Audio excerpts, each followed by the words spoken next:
Living, I despise what melancholy fate has brought us wretches in these evil years. Long before my birth, time smiled, and may again, for once there was, and yet will be, more joyful days. Petrarch.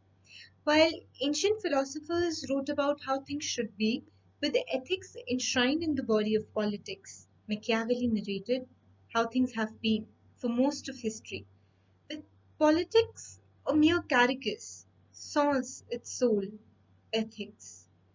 Time and time again, it has been resurrected, only to be murdered. On unearthing the sepulchre, perhaps, we will find not just the corpse of politics, but the mass grave of societal consciousness.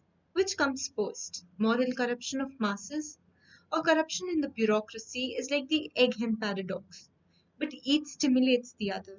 Moral degradation of society and renunciation of ethics in politics are like two sides of a coin and create a vicious cycle.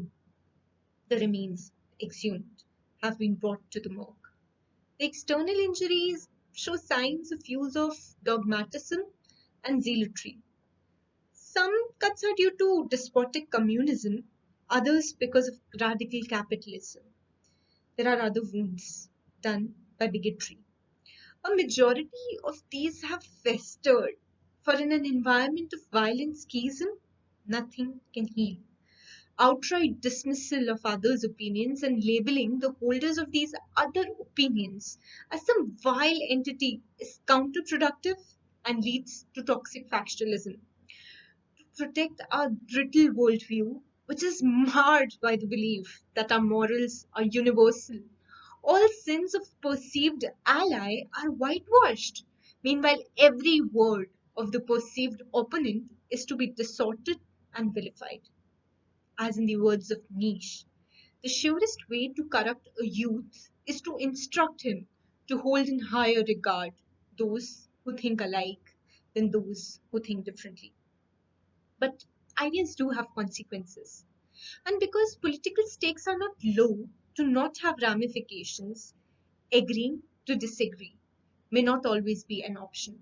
What is needed is to realize that the discord has to be against an ideology, not people. A rational approach and a willingness to understand our opponent's mindset has to be learned. The man of knowledge must be able not only to love his enemies but also hate his friends.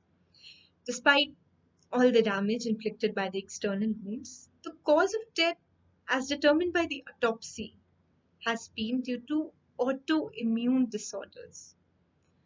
Popular movements and revolutions, which are our immune responses, more often than not fail.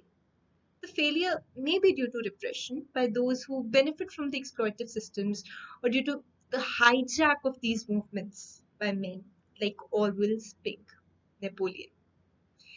Yet, all is not lost, for ideas are like grass, resilient and tenacious.